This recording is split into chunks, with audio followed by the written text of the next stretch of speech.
talking about some of the reform movements of the early 1800s. And we said on Friday that there was this American Colonization Society, and that they wanted to take those enslaved peoples that had been freed and send them to Africa.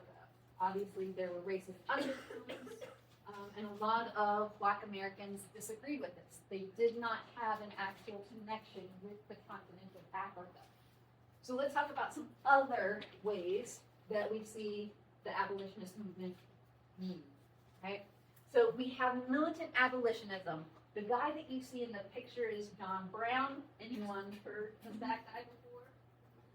Yeah, his raid on Harper's Ferry, perhaps, right? So the movement of the 1830s differed profoundly from its conservative predecessor. It's going to draw on the religious conviction that slavery was an unparalleled sin. So this is a difference, right? And also that it contradicted the values that were held in the Declaration of Independence. All men are created equal. They are going to demand immediate abolition and directed explosive language versus the institution of slavery and the enslavers. So the language is also going to become a little bit more militant. They want an immediate end to the institution because there are some that are promoting gradual emancipation, where they have to work so long and then they earn their freedom. Not these guys, right? The first indication of the new spirit was an appeal to the colored citizens of the world by David Walker. In it, Mr. Walker is going to warn white Americans, that the nation was going to face divine punishment if it didn't mend its sinful ways. Ooh, okay, so we're seeing kind of a moral, religious argument, yeah? In 1831, we get the newspaper The Liberator. This is ran by William Lloyd Garrison. He is what at the time they called a radical abolitionist. This was a new breed, as your book says. Garrison's pamphlet, Thoughts on African Colonization, persuaded many foes of slavery that Black Americans must be recognized as part of American society. So it wasn't just about gaining their physical freedom, it was about being included into American society, right? With all the rights that were given in the Constitution, yeah?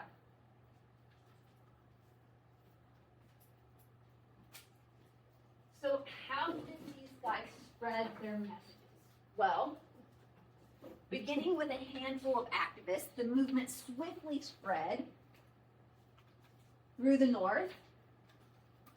Remember, we said during this time period, we get the first industrial revolution, we get the steam engine. The steam is also going to help the printing press, which makes it easier to produce more.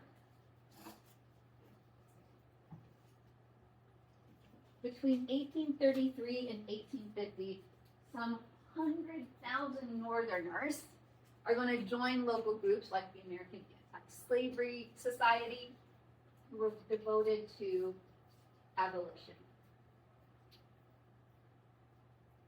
Most of these folks are going to be ordinary people like you and me, but they will have a couple prominent members.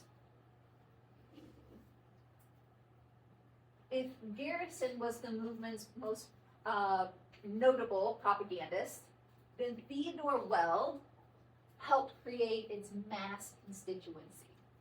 He's going to train a band of speakers who brought the abolitionist message into the heart of rural, small town New England.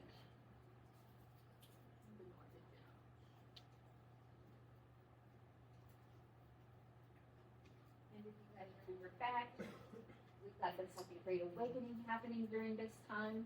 They're going to use those kind of revivals, this fervent, passionate preaching,